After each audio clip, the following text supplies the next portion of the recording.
Psst! Kamusta mga pre? Wala pa kaming official na intro, pero salamat sa pagbisita sa Oronio Horror Stories. Dito natin i-share ang mga kwentong nakakapangilabot at nakakasyokot. Mag-subscribe na para lagi kang updated sa aming mga kwento. Huwag kakalimutang mag-like, mag-comment at mag-share. Tara, sabay-sabay nating tuklasin ang mga kababalaghan. Kaya ano pang hinihintay mo? Mag-subscribe ka na. Subscribe now! Pre, kumusta? Tawagin mo na lang akong Alice na nakatira ngayon sa Louisiana, USA. Nangyari ang kwento kong ito nung nasa Pilipinas pa ako. 1967, nung pinanganak ako sa isang payak na pamilya sa isang lugar sa Nueva Ecija. Nakikisaka lamang ang aking ama at ang aking ina naman ay taong bahay lamang. At dahil hindi naman sa amin ang lupang sinasaka ng aking ama, ay madalas kaming kapos sa mga pang-araw-araw na pangangailangan.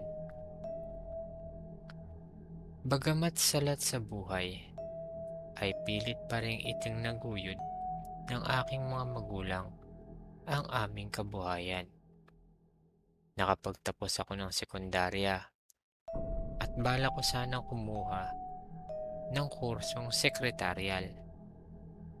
Oo, kurso pa ito sa kolehiyo noon.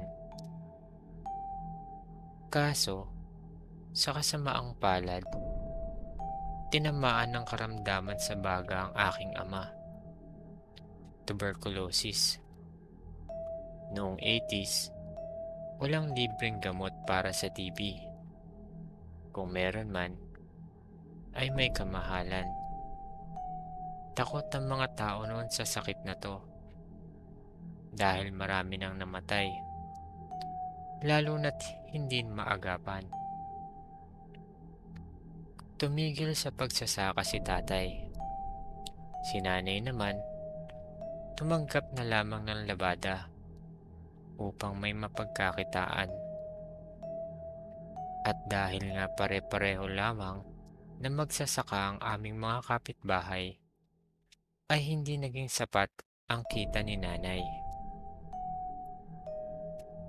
Kung kaya't naisipan ko na pumasok bilang isang muchacha o katulong sa may-ari ng lupa na sinasaka ng aking ama. Tinanggap naman nila ako, kaso mga 2 o 3 buwan lang daw, kasi yung papalitan ko ay mga anak, pero babalik din daw sa pagiging katulong pag nakabawi na ito. Pumayag naman ako dahil malaking tulong din naman sa pamilya namin ang kikitain ko kahit na ilang buwan lang ito. Naging maayos at maganda naman ang pagtatrabaho ko sa pamilyang ito. At dahil nakatapos naman ako ng high school at may kaunting katalinuhan din naman, ay napagkatiwalaan ako ng aking mga amo pagdating sa pinansyal na aspeto.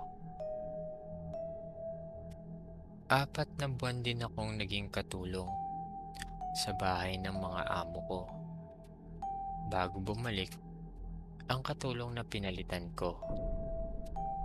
At dahil kahit paano ay nakuha ko na ang tiwala ng aking mga amo, inalok nila ako kung papayag daw ba akong maging kahera sa isang establishmento nila sa Angeles, Pampanga. Ipinaliwanag sa akin ng aking among babae na nightclub daw ang negosyo nila sa Angeles. Medyo napadalawang isip ako kasi kahit naman nasa bukid ang baryo namin, alam naman namin ang ibig sabihin ng nightclub. Nabanaag siguro ng amo ko ang hesitasyon sa mukha ko nung alukin niya ako ng trabahong ito. Ngunit ipinaliwanag naman niya na hindi ako magsisilbi o magsasayaw o kung ano paman. Sadyang kailangan lamang daw nila ng taong magkakaha at pinsan niyang buo ang pinaka-manager ng nightclub na ito. Napapansin daw kasi nila na nababawasan ang kita ng nightclub kahit na may nakadaong na barko. Nung pinaimbestigahan, ay nalaman ng manager na may sabuatang nangyayari. Hindi daw sinusulat ng iilang waiter at waitresses ang order ng ilang parokyano. Pero nakukuha pa rin ng mga ito ang mga order nila. Sakali daw na humingi ang parokyano ng resibo, ay may nakahandang peking resibo ang kasabwat ding kahera para maibigay sa mga parokyano. Tinanggal ang kahera at ang mga kasabwat nito. Ang pinsan ng amo ko ang kasalukuyang tumatao sa kaha, bukod pa sa pagiging manager nito. Sinabi sa akin ng amo ko ang magiging sweldo ko kapag pumayag ako. Doble ang kikitain ko dito kumpara sa pagiging katulong. Bukod pa doon, ay libre ang tirahan ko kasama ng manager sa bahay nito. Hindi rin naman daw ito kalayuan sa establishmento. At dahil sa sinabing ito, napapayag na ako. Wika ng aking amo ay darating daw ang kanyang pinsan sa Makalawa. At kung papayag daw ako, ay isasabay niya na ako paluwas ng Angeles, Pampanga. Umuwi muna ako sa aming bahay nung araw na yon upang ipaalam sa aking mga magulang ang alok na trabaho sa akin ng aking amo. At syempre, hindi sila pumayag. Ngunit ipinaliwanag ko naman ang sitwasyon. Sabi ko kay inay na sumama siya sa bahay ng aking amo sa Makalawa para naman mawala ang alinlangan niya. Sumama nga ang aking ina nung araw na dumating ang pinsan ng amo ko. Ipinasundo kami nito sa aming bahay. Dala ang aking mga kagamitan ay tumungo na kami sa tahanan ng aking amo. Ipinaliwanag naman ng aking amo at ng pinsan nito sa aking ina ang pagiging trabaho ko sa Angeles. Pero dahil nga magulang, ay di mawawala ang pag-aalinlangan. Pumayag lamang ito nang sabihin ng pinsan ng amo ko na isasama niya ako pa uwi kada buwan kapag magre-report na siya sa aking amo. Tawagin na lamang nating Ma'am Divine ang pinsan ng aking amo. Nung hapon ding yun, ay lumuwas na kami ni Ma'am Divine papunta sa Pampanga, sakay ng auto nitong kulay pula. Di ko napansin na nakatulog pala ako sa biyahe. Ginising na lang ako ni Ma'am Divine nung makapasok na kami ng Angeles. Grabe pre, ibang-iba ang Angeles kumpara sa kinalakihan ko sa Nueva Ecija. Kung tutuusin, di naman ganun kalayo ang Angeles sa Nueva Ecija. Pero ibang-iba talaga. Padilim pa lang noon, pero marami ka nang makikitang mga matitingkad na neon light sa harapan o di kaya sa ibabaw ng iba't ibang establishmento. Ang dami ding GI na pakalat-kalat sa daan. May mga itim, pero mas marami ang mga puti. Kadalasan, may kaakbay silang Pinay na maiiksi ang damit. na culture shock ako sa nakita ko. Halos kita na ang singit at kuyukot ng mga babaeng ito. Napansin naman ni Ma'am Divine ang naging reaksyon ko sa mga nakikita. Sinabihan niya na lang ako na masasanay din ako pag tagal-tagal. Tumuloy kami sa isang apartment na may 3 kwarto. Isa para sa kanya ng kanyang asawa na nakadeploy daw ngayon sa ibang bansa. Isa ang tutulugan ko at ang isa naman ay guest room kung sakali daw bibisita ang amo ko. Bukas na daw ako magsisimula sa trabaho. Pero isasama niya ako nung gabing ding yun para maipakilala sa magiging kasamahan ko at para na rin maging pamilyar ako sa mga gagawin ko. Di ko na lang sasabihin kung saang nightclub ito, basta nasa red light district. First time ko lang na makapasok sa nightclub at hindi ko alam kung mamamangha ba ako o mahihiya sa mga nakikita ko. May isang di naman kalakihang entablado sa bandang dulo na may 2 dancing pole. May mga mesa at stool ang palibot ng stage na to. Parang yung mga kainan ngayon sa 7-Eleven.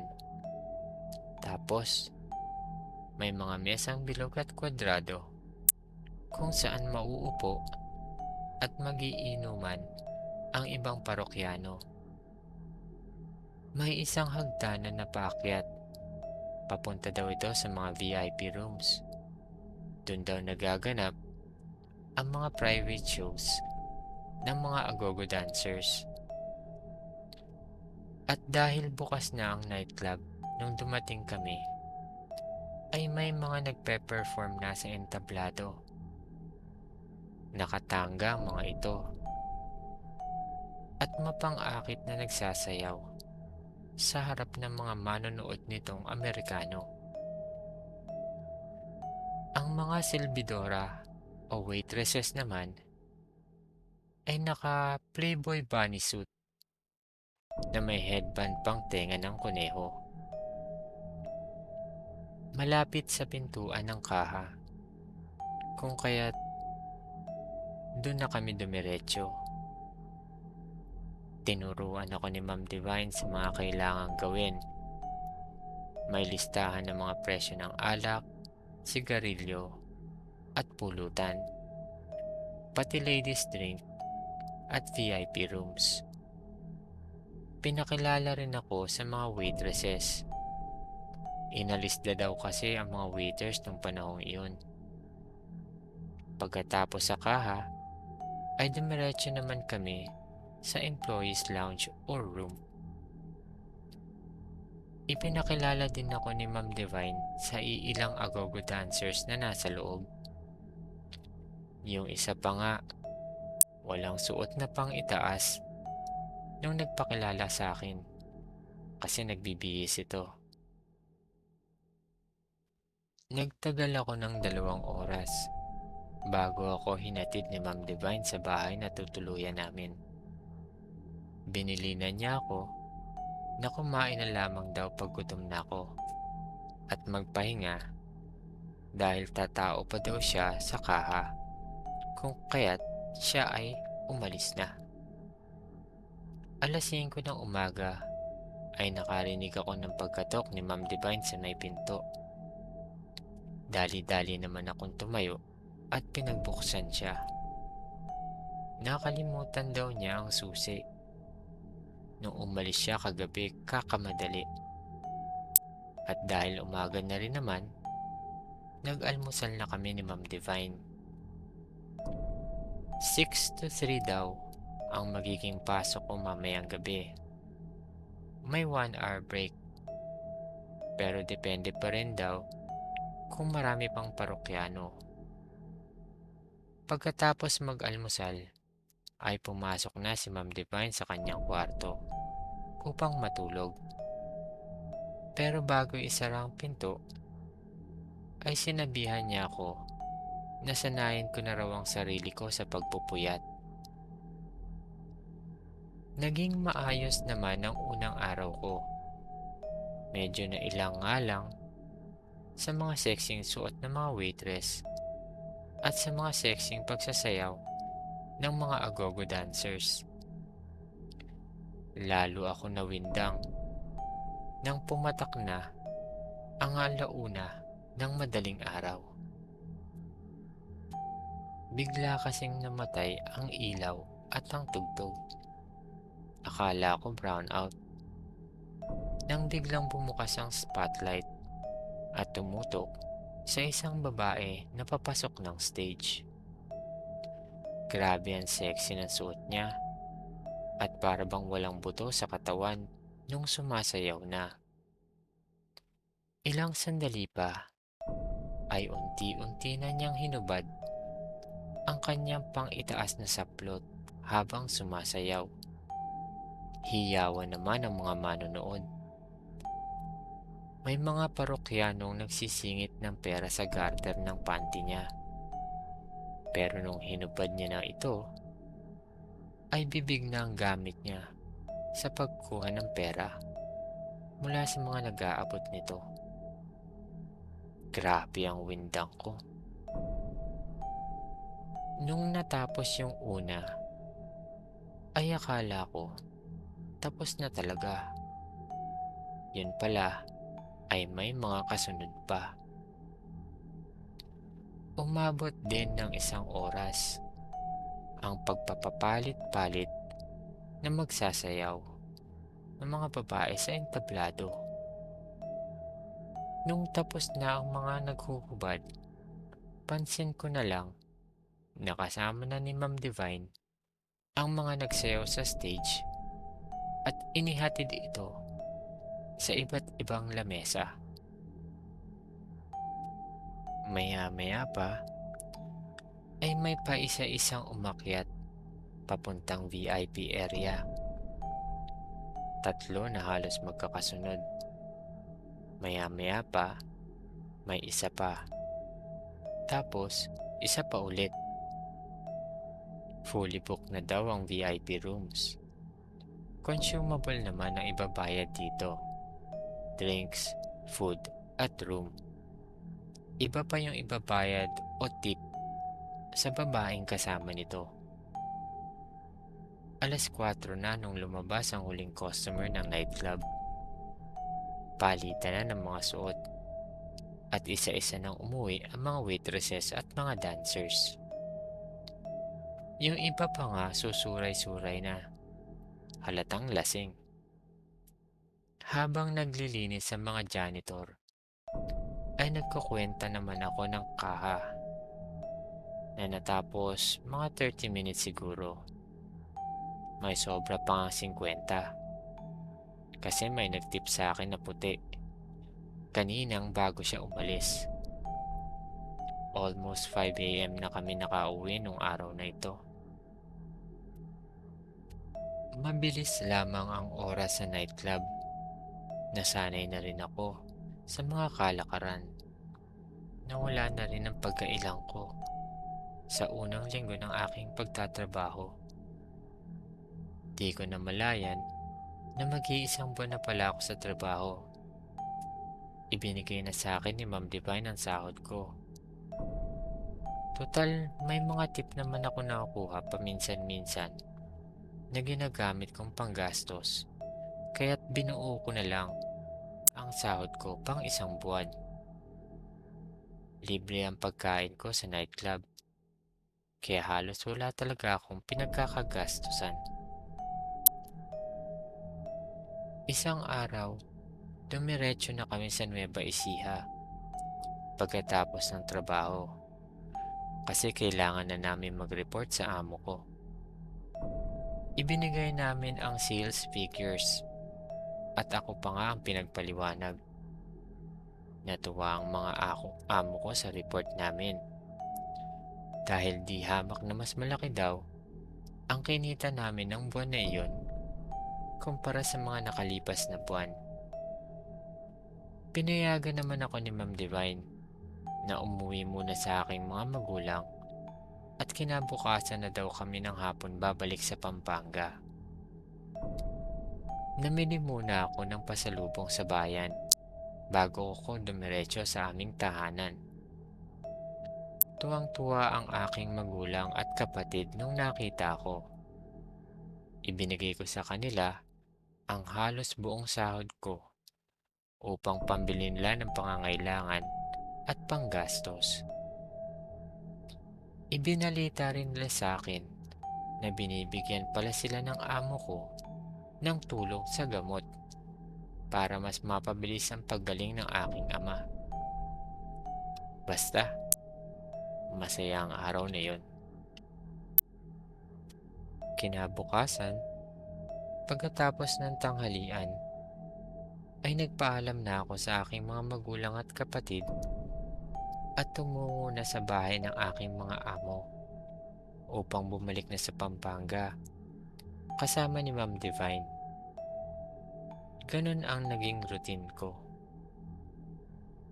Noong nakakaapat na buwan na ako sa trabaho ko sa nightclub, ay lumapit sa akin ang isa naming regular na parokyano, si John, isang Black American na taga Louisiana. May kasama siyang isang puting GI. Medyo pamilyar na rin sa akin ang itsura nito kasi nakakailang balik na rin naman. Kaso, hindi nagte-table o nagbi-VIP. Ang cheap, sabi ko sa sarili ko. Ipinakilala niya ang kasama niya na si Brandon. Taga Louisiana din daw ito. At first time madestino sa Clark. Mukhang mabait naman ito at medyo mahiyain. Pagkatapos nila magpakilala, ay naupo na ang mga ito sa hindi kalayo ang lamesa. Ewan ko ba, pero madalas kong nakikita si Brandon nung gabing iyon napasulyap-sulyap sa bandang gawi ko. Pero dahil nga nightclub ito at alam ko na ang kalakaran ng mga pumupunta dito, ay binaliwala ko na lamang ito. Napadalas ang pagpunta ni Brandon sa nightclub. Minsan pa nga ay hindi niya nakasama si John. Hindi rin naman ito nagtatagal. O order ng isang beer o dalawa. Uupo sa di kalayo ang mesa na nakatapat sa akin at nakatalikod sa stage.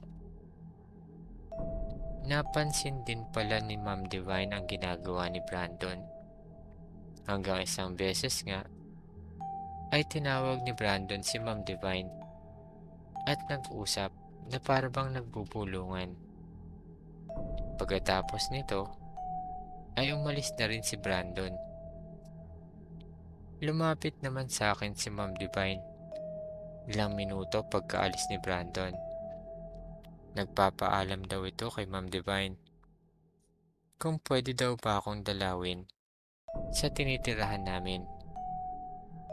Kasi naikwento raw ni John na iisang bahay lang kami nakatira at tita ko daw si Ma'am Divine.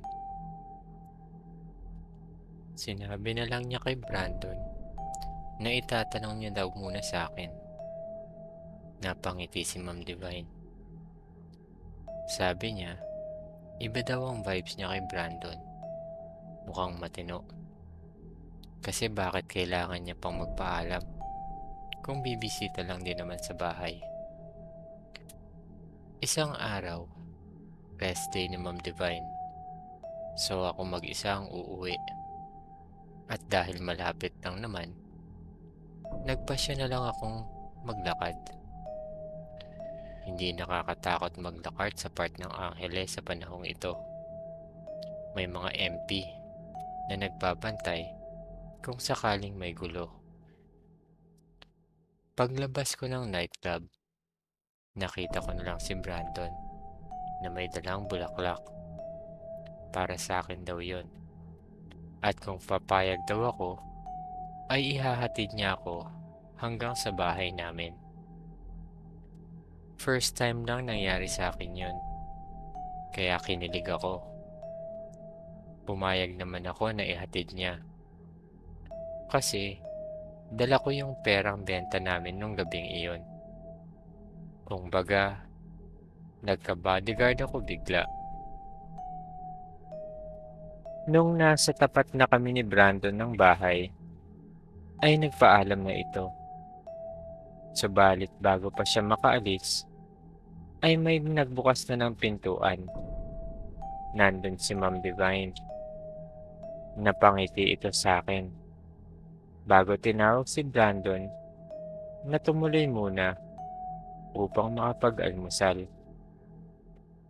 Tumanggi ito, pero sadyang mapilit si Ma'am Divine.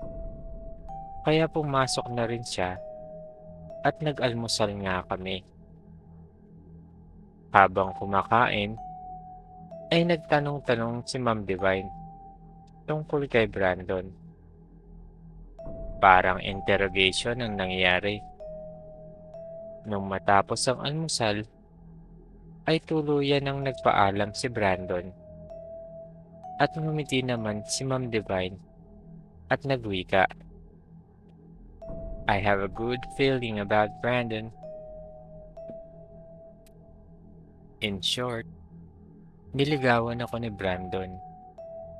At aaminin ko, type ko naman talaga siya. Kaya lang, syempre kailangan ko munang magpakipot. Inabot din siya ng 4 na buwan bago ko siya sinagot. Naging maayos ang relasyon namin ni Brandon. Napakabait niya, thoughtful, at ramdam na ramdam ko na mahal niya ako. Sinabi pa nga niya na wala raw mangyayari sa amin hanggang hindi pa kami nakakasal. Nagagawin daw ang kasalan dito sa Pilipinas kasi walang diborsyo. Kung baga, wala na akong kawala. Hindi rin naman siya nagka-problema sa nightclub na pinagtatrabahuhan ko. Kasi bantay sarado ko kila Ma'am Divine at sa mga kasamahan ko sa trabaho. Independence Day weekend, nangyari ang pinaka di ko makakalimutan na karanasan. Niyaya ako ni Brandon sa isang party somewhere in Pampanga na malapit daw sa bundok Arayat. May nirent daw na resort ang mga kasamahan niya to celebrate Independence Day. And since sarado ang nightclub namin, pumayag na rin naman ako. Nasa party na kami. Nagkakasiyahan. Yung ibang kano, nagba-barbecue. Yung iba naman nasa pool. Kasama ang mga girlfriend nila. Magkakapartner din naman. I mean, magsusyota. Maya-maya, ay dumating si John. May kasamang 2 GI. May kasama din ang mga ito na 3 babae. Na base sa mga maiksing suot nila, malamang pick-up girls. Notorious kasi talagang babaero itong si John. Lahat na yata ng mga dancers namin ay na-take out niya na ng 1 o 2 beses. Kaya hindi na ako nagulat na may ibang babaeng kasama ang mga ito. Pinakilala niya naman sa amin ang mga kasama nila. Sila Mila, Donna at Michelle.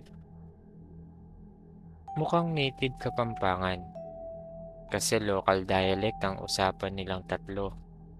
Bago kami pinakilala ni John sa kanila. Nung akmang kakamayan na ng isa sa kanila si Brandon, ay inatras niya ang kanyang kamay. Sa isang kisap mata ay parang namula ang mga mata nito pero biglang bumalik din sa dati. Parang hindi naman awkward kay Brandon ay sinabi na lang ni John na shy type daw ang mga ito. Hindi na lang ito pinansin ni Brandon at syumat na lang ng tekila. Sabay dila ng asin sa kamay nito at sip-sip ng kalamansi. Tuloy ang kasiyahan, kainan, swimming at inuman. Wala namang kakaiba sa tatlong babae. Medyo malagkit nga lang kung makadikit kila dyan at sa dalawa nitong kasamahan. 12 midnight, nagkataong bilog ang buwan. Nagsindi ng fireworks ang mga GI namin na kasama to celebrate Independence Day. Around 1 a.m., isa-isa nang nawawala ang mga kasamahan namin. Yung iba lasing na. Yung iba pumunta sa madilim na parte ng resort. Kami na may tuloy lang sa kasiyahan. Nagpaalam si John kasi lasing na daw siya sabay kindat. Malakas uminom si John. I-score lang yan, ika ko sa sarili. Sumunod na rin ang iba pang kasama nila dyan pero hindi sila pumunta sa mga rooms nila. Tumungo sila sa bandang dulo ng resort. Walang ilaw doon at may mga puno at Bermuda grass. Looks like they're going to have their own party. Wika ni Brandon, sabay tawa. Ilang saglit lang ay nakakarinig na kami ng impit na tawanan at mahihinang halakhakan sa gawing pinuntahan nila John. Di na lang namin ito pinansin. Mukhang inuumpisahan na nila ang party nilang anim. Maya-maya pa ay nakakarinig na rin kami ng mga mahihinang halinghing mula sa mga babae at sa mga lalaki na rin. Mukhang nagkakaigihan na sila. Nang walong ano-ano ay may malakas na sigaw kaming narinig mula sa isa sa mga kasamahang lalaki ni John. Kasunod ang malutong na mura mula kay John. "You effing monster!" Matapos nito ay nakarinig kami ng dalawang putok. Tinakbo nila Brandon ang lugar kung nasaan sila John. Sumunod din ang ilan pang kalalakihan na kasama namin. Yung mga nasa kwarto ay nagbukasan na rin ng kani-kanilang pinto at isa-isang patakbong lumabas. Yung isa nga ay nakabrief lang. Hindi pa nakakalayo sila Brandon ay may narinig na kaming malalakas na pagaspas ng pakpak na tila ba ay galing sa isang malaking ibon. Tuloy pa rin ang pagsigaw at pagmumura ni John na tila ba may kaaway na kung ano. Nakarinig din kami ng kakaibang tunog ng hayop na hindi namin mawari kung anong klase. Nakakakilabot ang tunog na yon. Nagtayuan pa nga ang mga balahibo ko sa braso. Ilang metro bago makarating sila Brandon sa lugar nila John, ay may humarang sa kanila na isang hayop. Kasing laki daw ng Great Dane na aso. Kaso, baliktad ang ulo. Namumula ang mga nanlilisik nitong mga mata. May mahahabang pangil at ang apat na tuhod daw nito ay pabaliktad ang pagkakatupi. Yung parang ang tuhod nila ay nasa likod. Lumusob daw ang nilalang na ito sa isa sa mga kalalakihan. Bagsak ang kano. Kinagat ng nilalang sa leeg ang kanyang biktima, sabay hila. Halos matanggal daw ang kalahati ng leeg nito. Nagkikikisay ang kano hanggang sa tumigil na lamang ito. Lumusob ulit ang nilalang at nagtakbuhan pabalik ang mga kasamahan namin.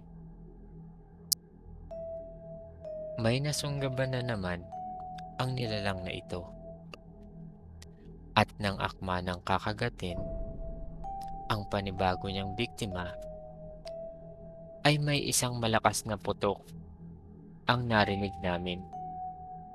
Nanggaling ito sa bandang likuran ko. Medyo tumining ang pandinig ko, pero bagsak ang nilalang, butas ang ulo. Nang mapagtanto na patay na ito, ay patakbo ng tinungo ng mga natitirang kano si John. Mukhang may tama na si John kasi nagmamakaawa na ito. Pagdating sa lugar kung nasaan sila John, ay nakita daw ni Brandon ang isang baboy ramo na kinakain ang lamang loob ng isa sa mga kasamahang GI ni John. Tumingin daw ito sa kanila gamit ang mapupula nitong mga mata. Nang walang ano-ano, ay nagbago ang anyo ng baboy ramo. Tinubuan ito ng malalaking itim na pakpak na tila ba ay sa paniki. Puno ng makakapal na itim na balahibo ang buo nitong katawan. Mahahaba rin ang matutulis nitong mga tenga at may malaking bunganga na puno ng matatalas na ngipin. Pinutukan ng isang GI ang nilalang at tinamaan ito sa balikat. Subalit imbis na lumipad palayo, ay mabilis itong lumipad patungo sa bumaril dito. Nakadapa naman ang may hawak ng baril. Mabuti na nga lamang na ang nasa likod niyang isa pang kano ay may hawak na baseball bat at hinataw ng ubod lakats ang lumilipad na nilalang. Tinamaan ito sa ulo. Napahiyaw ang nilalang at mabilis nang lumipad papalayo. Lumapit na kami sa kinaroroonan ni John. Tila ba parang hostage ito na nilalang. Nakawangis din ng kanilang tinamaan ng baseball bat. Nakatutok na ang baril na hawak ng isa naming kasamahang GI. Nagpaputok ito at tinamaan ng nilalang sa isang nakatuping pakpak nito. Umiyaw ng nakakatakot ang nilalang dahil sa tama ng baril. Mabilis nitong ibinuka ang malalaking pakpak at lumipad ng papalayo. Bit-bit ang lupaypay na katawan ni John. Niradyo ng mga kasamahan namin ang nangyari sa base. Makalipas ang 30 minuto, 2 truck na pangsundalo ang dumating na may kasamang isang army jeep. Sinecure ang lugar. Bumaba mula sa jeep ang isang puting sundalo at isang Pilipino na mukhang may mga ranggo. Pinaghiwalay ang mga Pilipino at mga Amerikano. Kinausap ng bagong dating na officer ang kanyang mga tauhan tungkol sa mga nangyari sa isang malaking kwarto. At kami naman, na mga Pinoy, ay kinausap din ng Pinoy na sundalo. Ikinwento namin ang mga nangyari. Nang matapos na ang usapan, ay sinakay kami sa isang truck kasama ang mga Amerikano naming kasamahan upang bumalik na sa Angeles. habang naiwan naman ang mga bagong dating na sundalo sa resort kasama ang kanilang commanding officer at yung isang Pilipino. Isang linggo kong hindi nakita si Brandon. Pinagbawalan kaming sabihin ang mga nangyari. Pero sinabi ko ito kay Ma'am Divine. Hinala niya na mga aswang ang bumiktima sa amin nung gabing iyon. May mga naniniwala daw kasi na may pugad ng mga aswang sa bundok Arayat. Makalipas ulit ang isang linggo, ay nagpakita na sa akin si Brandon. Pinuntahan niya ako sa bahay namin ni Ma'am Divine. Nagkaroon daw sila ng debriefing. Hinanap daw ng tropang dumating sa resort si John sa bundok Arayat. At sa bandang tuktok daw, ay may nakasagupa silang nilalang. Katulad daw ng tumangay kay John. May isang tropa pangaraw na nasugatan. Nakalmot sa braso. Pero napatay nila ang aswang. Tinadtad ng bala. Tinuloy daw nila ang paggalugad sa bundok. Hanggang sa may nakita silang shed o maliit na kubo. Dito nila nakita ang wala ng buhay at kalahati na lamang na katawan ni John. Nakakalat daw ang dugo sa lupang sahig ng kubong ito, pati ang mga lamang loob ni John. Ibinalik ng tropa sa resort ang kalahating katawan ni John at ang mga napatay nilang aswang. Nung sumikat na daw ang araw, nagbago ng wangis ang mga nilalang. Naging babae daw mga ito at walang saplot. May video footage daw ang pangyayari na pinapanood sa kanila sa debriefing. Si Mila at Michelle daw iyon. Hindi na namin alam kung anong ginawa sa katawan ng dalawang babaeng aswang. Pati sa katawan ng mga namatay. At bago matapos ang deployment ni Brandon sa Clark, ay pinagpasyahan namin na magpakasal. Simple lang ang naging kasal namin sa Nueva Ecija. Kasama ang mga magulang ko, si Ma'am Divine, at naging ninong at ninang pa namin ang mga amo ko. Bumalik sa US si Brandon upang asikasuhin ang papers ko para makasunod ako sa kanya. At nang maayos na nga ito, ay bumalik siya sa Pilipinas upang sunduin ako. Mula noon, ay dito na kami sa Louisiana namuhay. Nag-aral ako ng nursing at awa naman ng Panginoon ay naging maayos ang pamumuhay namin dito. Hindi naman sumama ang aking mga magulang dito dahil may kapatid pa rin naman ako na kasama nila sa Pilipinas. Buhay pa ang mga magulang ko hanggang sa ngayon. Umuuwi na lamang ako kasama ang aking pamilya upang bisitahin sila.